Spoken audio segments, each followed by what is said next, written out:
Hey, and welcome to this walkthrough of all the series that I would currently like to finish in 2024 / am in the middle of reading. Is a few. I will say is a few. It's 25 to be precise. I'm in the middle of reading 25 series.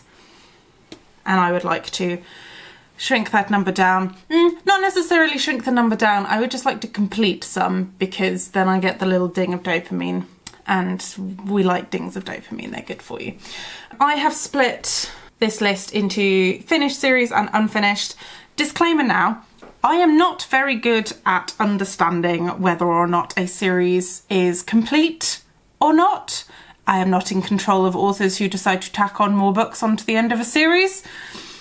If these are wrong, so be it. I'll adjust as I find out that they are wrong. That's where we're at. I'm not doing any more than that right now. One of my goals for this year that I talked about in my 2024 goals video, which is already up, is I want to finish all of the series that are finished, all the books are out, that I'm in the middle of this 2024, as opposed to other 2024s. I hope you understood that sentence. There are 10. I'm in the middle of 10 series where all the books are already published, so I could physically finish these in 2024 if I get my act together.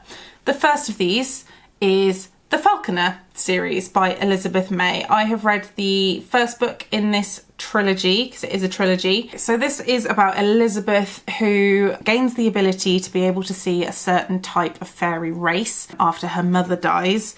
And in this first book, she learns that she is a falconer, someone who is in charge of trying to make sure that this fairy race do not wipe out all of humanity, as fairy races are wont to do. It's set in Edinburgh in 1844. I did really enjoy this book. It didn't blow me away or anything, but it was a really entertaining kind of romp and kind of mystery that I enjoyed, and I didn't realise there were more books when I finished the first one, so gonna go ahead and read them. This is a relatively old series. It was first published in 2013, so I'm hoping I can pick up the second and third books second hand and save some money. The next series is These Witches Don't Burn by Isabel Sterling. This is a duology. This is a YA duology about covens of witches that live in, I want to say, New England, east coast of America kind of vibe was what I got. And it's about sort of infiltrators to their coven, and someone's going to reveal their secrets to the regular boring humans. And it's all a bit dramatic, but there are house parties and teenage angst and relationships. And I'll be honest, I don't usually read things like this, but I did really enjoy the first book, and I own the second one now, so I'll be finishing this off quite soon, I hope. There is also a prequel novella. I don't know if I'm going to get to that. I'm not going to count it because it is only like a bonus story type thing, but we'll see if I'm feeling like a perfectionist for this one. The next one on my list is Legends and Lattes by Travis Baldree. Obviously the first one in the series is Legends and Lattes. I loved it like everyone else did, and I got Bookshops and Bone Dust for Christmas, so I will be reading that ASAP and hopefully ticking this one off. As far as I'm aware, there's no more books in the series. If there are, I'll add them to my list and I'll keep reading, but we'll see. Then I got the Thursday Murder Club series by Richard Osman. I'm 2 books into this and I love them. These are mysteries about the Thursday Murder Club, which is a group of pensioners in this retirement village in southern England, and they are a bunch of characters with colourful histories that mean that they're actually quite good at solving murders and getting away with shit because they're old, and it's brilliantly written. It's really funny. It's also the only book series that I know that switches between third and first person, because it covers multiple points of view, and one of the points of view is one of the ladies writing in her diary, whereas everything else is told from third person, but third person omniscient. It's cool. It's really, really well done. It deserves all the hype it gets, and if the reviews I've seen are true, I'm in for buckets of tears in the last 2 books. I have 2 books to go. This is a 4-book series. Next, I have Silver Under Nightfall by Rinchu Pecco. I have read Silver Under Nightfall, which is the first one. This is Castlevania fanfiction, basically, but done really well.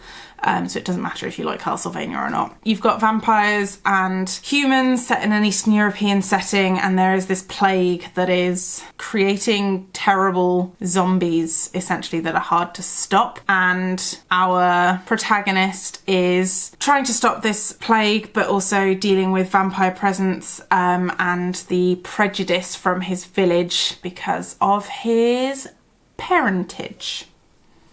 And I'll leave it at that. There is mystery, there is great polyamory rep, there's a lot of smut. Be aware, there's a lot of smut, but it is incredibly well written. It's very like vivid writing and I really enjoyed it. Court of Wanderers, which is the second book in the series, comes out this year. As far as I'm aware, it's a duology, but I'm sure we'll find out when the second one comes out. Then we have The Diviners by Libba Bray. I loved The Diviners when I first read it, I think the year before last. Didn't realise it was part of a series until this year though, so it's on my list to plough through. There are 4 books in the series. I only read the first one, but again, this is another series that actually was published a few years ago, so I'm hoping I can pick up copies second hand. This is about Evie. It's set in New York in the 1920s, and she has a supernatural power that means she might be able to solve a series of murders that's happening in New York. This is really well written. It's really entertaining. The relationships between the characters are really interesting, and it brings you through into like the dark underbelly of New York, chasing this murderer, as well as sort of the social circles that Evie frequents. It's very good. I'm hoping the next 3 books will carry that on. Then I've got The Anatomy Duology by Dana Schwartz. I surprised myself by really enjoying Anatomy of the Love Story, which is the first book.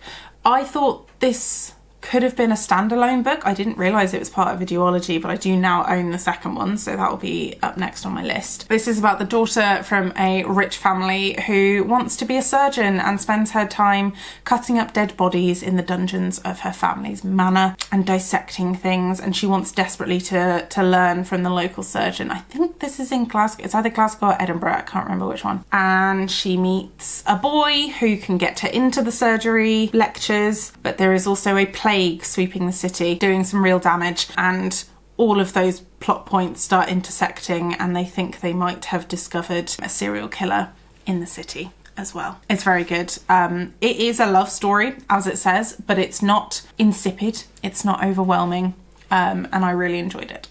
So I'm looking forward to the second one. I then have Godkiller by Hannah Kaner. I've put this as finished because I know the second one is coming out this year. I was a little bit underwhelmed by Godkiller, but in hindsight, I think I was really too hyped up for it from everything I'd been hearing, and then it wasn't as good as I thought it was going to be. It still was good.